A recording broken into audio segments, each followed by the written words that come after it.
ਸ਼ਰਮਾ ਜੀ, ਜਦੋਂ ਕੇਜਰੀਵਾਲ ਸਾਹਿਬ ਨੇ ਪੰਜਾਬ ਆਉਣਾ ਹੁੰਦਾ ਉਦੋਂ ਤਾਂ ਇਹ ਪਤਾ ਲੱਗ ਜਾਂਦਾ, ਪਤਾ ਨਹੀਂ ਮਿੰਟਾਂ ਸਕਿੰਟਾਂ ਦੇ ਵਿੱਚ ਹੀ, ਕਿ ਬਈ ਫਲਾਣੇ ਥਾਂ ਫਲਾਣੇ ਲੋਕਾਂ ਨੇ ਪ੍ਰੋਟੈਸਟ ਕਰਨਾ ਤੇ ਉਹਨਾਂ ਨੂੰ ਜਾ ਕੇ ਮੂੰਹ ਨੇਰੀ ਚੱਕ ਲਓ। ਉਸੇ ਨਹੀਂ, ਉਸੇ ਤੰਤਰ ਨੂੰ ਸਕੂਲਾਂ ਦਾ ਹੀ ਹਾਲਤ ਨਹੀਂ। ਕੇਜਰੀਵਾਲ ਜੀ ਤਾਂ ਕਹਿੰਦੇ ਜਦੋਂ ਅਸੀਂ ਬਾਦਲਾਂ ਦੇ ਟਾਈਮ, ਕਾਂਗਰਸ ਦੇ ਟਾਈਮ ਆਉਂਦੇ ਹੁੰਦੇ ਸੀ ਹੂੰ, ਤਦ ਲੱਗਦੇ ਸੀ ਧਰਨੇ, ਹੁਣ ਤਾਂ ਧਰਨੇ ਨਹੀਂ ਲੱਗਦੇ ਕਹਿੰਦੇ। ਹੁਣ ਤਾਂ ਕੋਈ ਹਾਂਜੀ, ਟੈਂਕੀਆਂ ਤੇ ਨਹੀਂ ਚੜ੍ਹਦਾ। ਤੁਹਾਡੀ ਗੱਲ ਹੂੰ, ਦਰੁਸਤ ਹੈ ਕਿ ਜਾਂ ਚੱਕ ਲੈਂਦੇ ਆ ਜਾਂ ਰੋਕ ਲੈਂਦੇ ਆ, ਪਰ ਹਾਂਜੀ, ਟੈਂਕੀਆਂ ਤਾਂ ਉਦਣ ਵੀ ਚੜ੍ਹੇ ਸੀ। ਸੰਗਰੂਰ ਹੂੰ, ਅਜੇ ਵੀ ਬੈਠੇ ਆ, ਹੂੰ, ਸਿੱਖਿਆ ਮੰਤਰੀ ਦੇ ਘਰ ਮੂਹਰੇ ਅਜੇ ਵੀ ਬੈਠੇ ਆ। ਹੂੰ, ਪੰਜਾਬ 'ਚ ਕਿੰਨੀ ਥਾਈਂ ਧਰਨੇ ਆ। ਹੂੰ। ਬਿਲਕੁਲ, ਉਹ ਜਿਹੜੀ ਕੁੜੀ ਨੂੰ ਇਹਨਾਂ ਨੇ ਮੋਹਾਲੀ ਦੇ ਵਿੱਚ ਟੈਂਕੀ ਤੋਂ ਲਾਇਆ ਸੀ, ਉਹਨਾਂ ਨੂੰ ਜਿੱਦੇ ਅੰਮ੍ਰਿਤਸਰ ਦੇ ਵਿੱਚ ਸਕੂਲ ਦਾ ਉਦਘਾਟਨ ਕਰਨਾ ਸੀ, ਉਹਦੇ ਪਹਿਲਾਂ ਹੀ ਮੂੰਹ ਨੇਰੀ ਘਰੋਂ ਚੱਕ ਲਿਆ। ਫਿਰ ਉਹ ਟੈਂਕੀਆਂ ਨੇ ਥੋੜ੍ਹਾ ਚੜ੍ਹ ਜਾਣਗੇ। ਹਾਂ, ਧਰਨੇ ਤਾਂ ਲੱਗ ਰਹੇ ਆ, ਪਰ ਦੇਖਣ ਵਾਲੀ ਅੱਖ ਹੈ ਨਹੀਂ ਨਾ, ਨਜ਼ਰੀਆ ਬਦਲ ਗਿਆ ਹੁਣ। ਹਾਂਜੀ, ਅਗਲੀ ਖਬਰ ਦੇ ਵੱਲ ਵਧੀਏ ਤੇ ਗੱਲ ਕਰੀਏ ਕੇਜਰੀਵਾਲ ਸਾਹਿਬ ਦੀ। ਕੋਈ ਈਡੀ ਨੂੰ ਰੋਕਣ ਦੇ ਲਈ ਕਹਿੰਦੇ ਕੇਜਰੀਵਾਲ ਦੀ ਢਾਲ ਬਣੇਗੀ ਪੰਜਾਬ ਸਰਕਾਰ। ਇੱਥੇ ਇੱਕ ਹੋਰ ਜਾਣਕਾਰੀ ਦੇ ਵਿੱਚ ਵਾਧਾ ਕਰ ਦਿਓ। ਢਾਲ ਤਾਂ ਇੱਕ ਵਾਰੀ ਕਹਿੰਦੇ ਬੱਗੇ ਨੂੰ ਵੀ ਫੜਨ ਗਈ ਸੀ ਦਿੱਲੀ ਦੇ ਵਿੱਚ ਪੰਜਾਬ ਪੁਲਿਸ। ਵੀ ਜੀ ਇਹ ਇੱਕ ਨਵਾਂ ਪਹਿਲੂ ਉੱਭਰ ਰਿਹਾ। ਉਰੇ ਲੁਕਮੀ ਢਾਲ ਹੈ ਜੀ, ਖੁੱਲੀ ਢਾਲ ਨਹੀਂ ਹੈ, ਠੀਕ ਹੈ, ਦੇਖਣੀ ਨਹੀਂ ਹੈ, ਪਰ ਉਸ ਦਿਨ ਕਿਤੇ ਟਕਰਾਅ ਵਾਲੇ ਪਾਸੇ ਨਾ ਜਾਵੇ, ਫਿਕਰ ਆ। ਮੈਂ ਗੱਲ ਕਰ ਰਿਹਾ 21 ਤਰੀਕ ਦੀ, 21 ਦਸੰਬਰ ਜੀ, ਜਾਂ 21 ਦਸੰਬਰ ਤੋਂ ਬਾਅਦ। ਹੋਣਾ ਕੀ ਹੈ ਕਿ 21 ਦਸੰਬਰ ਨੂੰ ਈਡੀ ਨੇ ਤਲਬ ਕੀਤਾ ਸ਼ਰਾਬ ਵਾਲੇ ਮਾਮਲੇ 'ਚ ਅਰਵਿੰਦ ਕੇਜਰੀਵਾਲ ਨੂੰ। ਤੁਹਾਡੇ ਧਿਆਨ 'ਚ ਹੋਣਾ, ਪਹਿਲਾਂ ਵੀ ਉਹਨਾਂ ਨੂੰ ਮੇਰਾ ਖਿਆਲ 2 ਨਵੰਬਰ ਨੂੰ ਤਲਬ ਕੀਤਾ ਗਿਆ ਸੀ, ਜਿਸ ਦਿਨ ਇੱਕ ਵਾਰ ਤਿਆਰੀ ਵੀ ਹੋ ਗਈ ਸੀ ਕਿ ਉਹ ਜਾਣਗੇ। ਫਿਰ ਬਾਅਦ 'ਚ ਅਚਾਨਕ ਸਵੇਰੇ ਉੱਠ ਕੇ ਪਤਾ ਲੱਗਿਆ ਕਿ ਨਹੀਂ ਜਾਣਾ, ਤੇ ਉਹਨਾਂ ਨੇ ਤਾਂ ਇਹ ਵੀ ਲੱਭਣਾ ਸ਼ੁਰੂ ਕਰ ਲਿਆ ਸੀ ਕਿ ਜੇ ਕੇਜਰੀਵਾਲ ਜੇਲ੍ਹ ਜਾਂਦੇ ਆ ਤਾਂ ਕੌਣ ਚਲਾਊਗਾ ਸਰਕਾਰ, ਹੈ ਨਾ, ਇਹਦੇ ਮੋਢੇ ਤੇ ਰੱਖਣੀ ਹੈ ਕਮਾਨ। ਇਹਦੀਆਂ ਵੀ ਚਰਚਾਵਾਂ, ਮੀਟਿੰਗਾਂ ਕਰ ਲਈਆਂ ਸੀ। ਜੀ। ਪਰ ਹੁਣ 21 ਤਰੀਕ ਨੂੰ ਕੀ ਕੇਜਰੀਵਾਲ ਪੇਸ਼ ਹੋਣਗੇ ਜਾਂ ਨਹੀਂ, ਜੀ, ਇਸ ਮਸਲੇ ਤੇ ਜਿੱਥੇ ਚਰਚਾ, ਉੱਥੇ ਚਰਚਾ ਇਹ ਵੀ ਹੈ ਕਿ ਉਹ ਤਾਂ ਕਹਿੰਦੇ ਜੀ ਮੈਂ ਤਾਂ ਪਹਿਲਾਂ ਹੀ 10 ਦਿਨਾਂ ਦੀ ਛੁੱਟੀਆਂ ਤੇ ਜਾਣਾ ਸੀ। ਉਹ ਵਿਪਾਸ਼ਨਾ ਯੋਗਾ ਸੈਂਟਰ ਹੈ ਕੋਈ, ਕੀ ਹੈ ਨਾ, ਅੱਗੇ ਪਤਾ ਨਹੀਂ ਬੰਗਲੌਰ ਕੰਨੀ ਪਤਾ ਨਹੀਂ ਕਿੱਧਰ ਜਾਂਦੇ ਸੀ। ਇਸ ਵਾਰ ਪੰਜਾਬ ਆ ਰਹੇ ਨੇ ਵਿਪਾਸ਼ਨਾ ਸੈਂਟਰ। ਠੀਕ ਹੈ। ਹੁਸ਼ਿਆਰਪੁਰ ਦੇ ਖੇਤਰ ਦੇ ਵਿੱਚ ਇਹ ਵਿਪਾਸ਼ਨਾ ਵਾਲਿਆਂ ਦਾ ਯੋਗਾ ਸੈਂਟਰ ਵਗੈਰਾ ਹੈਗਾ, ਜਿੱਥੇ ਸਕੂਨ ਲੈਣ, ਹੈ ਨਾ, ਤਰੋ ਤਾਜ਼ਾ ਹੋਣ, 2024 ਲਈ ਤਿਆਰ ਹੋਣ, ਹੈ ਨਾ, ਉਹ ਸਾਰਾ ਸਰੀਰਕ ਔਰ ਮਾਨਸਿਕ ਤੌਰ ਤੇ, ਹੈ ਨਾ, ਤੇ ਉਹ ਆਪਣਾ ਗਲਾ ਗੁਲਾ ਸਾਫ਼ ਕਰਨ, ਜੇ ਉਹ ਸਾਰਾ ਕੁਛ ਕੇ ਮੁੜ ਕੇ ਖੰਘ ਨਾ ਹੋਵੇ, ਉਹ ਸਾਰੇ ਦੇ ਲਈ 10 ਦਿਨ ਦਾ ਕੈਂਪ ਲਾਉਣ ਲਈ ਕਹਿੰਦੇ ਕੇਜਰੀਵਾਲ ਜੀ ਨੇ ਆਉਣਾ।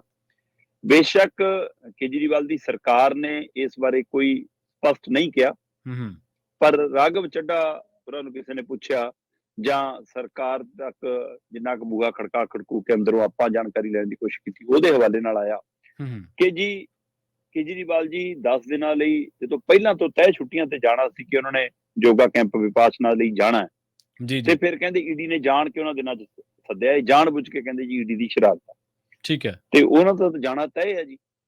ਜੇ ਉਹ ਜਾਣਾ ਤੈਅ, ਇਹਦਾ ਮਤਲਬ ਕਿ ਉਹ ਫਿਰ 21 ਤਰੀਕ ਨੂੰ ਸਾਹਮਣੇ ਆਏ ਨੇ ਜਿਹੜੇ, ਉਹਦੇ ਫਿਰ ਪੇਸ਼ ਨਹੀਂ ਹੋਣਗੇ, ਜਾਂ ਕੀ ਇਹਨਾਂ 10 ਦਿਨਾਂ ਚੋਂ ਇੱਕ ਦਿਨ ਦੀ ਛੁੱਟੀ ਯੋਗਾ ਸੈਂਟਰ ਤੋਂ ਲੈ ਕੇ ਉੱਥੇ ਜਾਣਗੇ।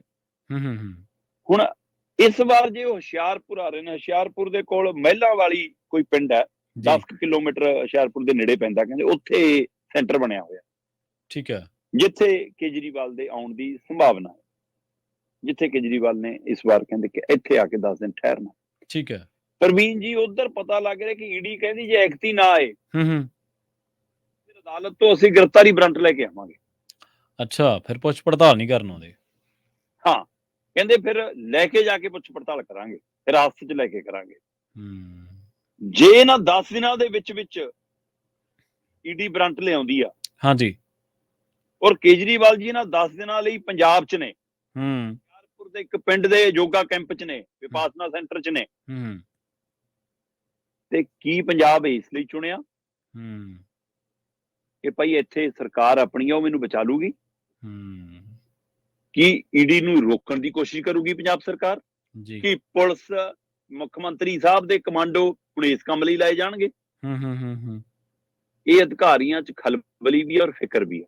ਅੱਛਾ, ਕਿ ਕਿਤੇ ਇੱਥੋਂ ਤੱਕ ਦੇ ਹੁਕਮ ਨਾ ਆ ਜਾਣ ਕਿ ਯੋਗਾ ਸੈਂਟਰ ਦੇ ਬਾਹਰ ਸੁਰੱਖਿਆ ਦਸਤੇ ਤੈਨਾਤ ਕਰ ਦੋ, ਕੋਈ ਅੰਦਰ ਨਹੀਂ ਜਾਣਾ ਚਾਹੀਦਾ, ਚਾਹੇ ਈਡੀ ਆਵੇ, ਚਾਹੇ ਇਨਕਮ ਟੈਕਸ ਆਵੇ, ਚਾਹੇ ਖੁਦ ਕੋਈ ਸੈਂਟਰ ਦਾ ਆਪ ਆ ਜਾਵੇ ਬੰਦਾ। ਸੋ ਇੱਥੋਂ ਤੱਕ ਦੀ ਵਿਉਂਤ ਘੜੀ ਜਾ ਰਹੀ ਹੈ। ਸੋ ਕੀ ਇਹ ਟਕਰਾਅ ਪੰਜਾਬ ਤੇ ਕੇਂਦਰ ਦਾ ਹੋਰ ਕਰਾਉਣਾ ਕੇਜਰੀਵਾਲ ਜੀ ਨੇ ਜੀ। ਅੱਛਾ। ਪਤਾ ਕੋਈ ਹੂੰ ਪੰਜਾਬ ਸਰਕਾਰ ਹੁਣ ਇਸ ਕੰਮ ਲਈ ਢਾਲ ਬਣੂਗੀ। ਹੂੰ ਪੰਜਾਬ 'ਚ ਹੋਰ ਤਾਂ ਵੀ ਛਾਪੇ ਮਾਰਨ ਆਉਂਦੀ ਹੈ, ਸਾਰੇ ਤਾਂ ਰੋਕਣ ਚੱਲ ਜਾ ਕਰੋ।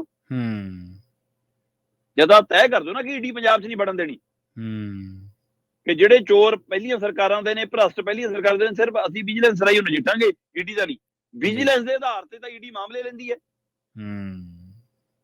ਵਿਜੀਲੈਂਸ ਵਾਲੇ ਕੇਸਾਂ ਤੋਂ ਬਾਅਦ ਸਾਧੂ ਸਿੰਘ ਧਰਮਸੋਤ ਵਾਲਾ ਮਾਮਲਾ ਸਾਰਾ ਈਡੀ ਨੇ ਤੋਤੋਂ ਹੀ ਲਿਆ ਨਾ।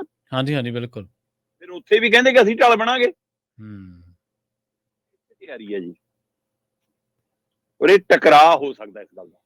ਠੀਕ ਹੈ। ਬਸ਼ਰਤੇ ਇਹ 10 ਦਿਨਾਂ 'ਚ ਸੰਮਣ ਦੇ ਆਧਾਰ ਤੇ ਈਡੀ ਛਾਪਾ ਮਾਰਨ ਨਾ ਆਵੇ, ਈਡੀ ਗ੍ਰਿਫਤਾਰੀ ਪਾਉਣ ਨਾ ਆਵੇ, ਈਡੀ ਕੋਈ ਹਾਂ ਉਵੇਂ ਹੀ 2 ਨਵੰਬਰ ਤੋਂ ਬਾਅਦ ਫਿਰ 21 ਦਸੰਬਰ ਤੱਕ ਜੇ ਸੁੱਤੇ ਰਹਿਣਾ ਈਡੀ ਨੇ ਤਾਂ ਵੱਖਰੀ ਗੱਲ ਆ। ਤੇ ਨਹੀਂ ਤਾਂ ਕੇਜਰੀਵਾਲ ਜੀ ਦੀ 10 ਦਿਨਾਂ ਦੀ ਕਹਿੰਦੇ ਹੁਸ਼ਿਆਰਪੁਰ ਆਉਣ ਦੀ ਤਿਆਰੀ ਆ। ਅੱਛਾ। ਤੇ ਉਹ ਸੰਭਾਵਨਾ ਕਿ ਅੱਜ ਆ ਸਕਦੇ ਆ। ਤੇ ਉਹ ਤੋਂ ਬਾਅਦ ਫਿਰ ਈਡੀ ਦੀ 21 ਤਰੀਕ ਵਾਲੀ ਛੁੱਟੀ ਹੁੰਦੀ ਹੈ, ਜਾਂ ਈਡੀ ਪੰਜਾਬ ਕਦੀ ਨੂੰ ਆਉਂਦੀ ਹੈ, ਜਾਂ ਈਡੀ ਕੋਲ ਕੇਜਰੀਵਾਲ ਜੀ ਦਿੱਲੀ ਕਦੀ ਨੂੰ ਜਾਂਦੇ ਨੇ, ਜਾਂ ਅਗਲੀ ਸੰਮਣ ਆਉਂਦੇ ਨੇ, ਜਾਂ ਫਿਰ ਅਗਲਾ ਬਰੰਟ ਆਉਂਦਾ। ਤੇ ਜੇ ਬਰੰਟ ਇਹਨਾਂ ਦਿਨਾਂ 'ਚ ਆਉਂਦੇ ਨੇ, ਫਿਰ ਸਥਿਤੀ ਕੀ ਹੋਏਗੀ ਪੰਜਾਬ ਲਈ, ਪੰਜਾਬ ਸਰਕਾਰ ਲਈ, ਪੰਜਾਬ ਪੁਲਿਸ ਲਈ, ਕੇਜਰੀਵਾਲ ਲਈ ਤੇ ਈਡੀ ਲਈ। ਇਹ ਅਹਿਮ ਪਹਿਲੂ। ਜੀ ਜੀ।